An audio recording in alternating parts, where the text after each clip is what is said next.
All right, have you ever been working on a piece of training and you think, oh man, I forgot to cover this topic? You want to build it out in an interactive block, sort of like this one or this one, but drafting that content and then putting it into that format could take you a bunch of time, right? So I'll show you how quickly you could do this with AI Assistant in Rise. You can go over and click on Generate AI Block. AI Assistant is going to give you some recommendations based off of your course and your source material for the topic of that block.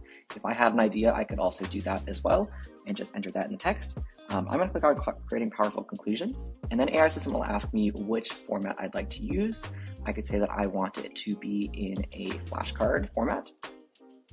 And then AI Assistant will actually give me a proposed outline of what this could look like. I could say, let's remove card on connecting ideas.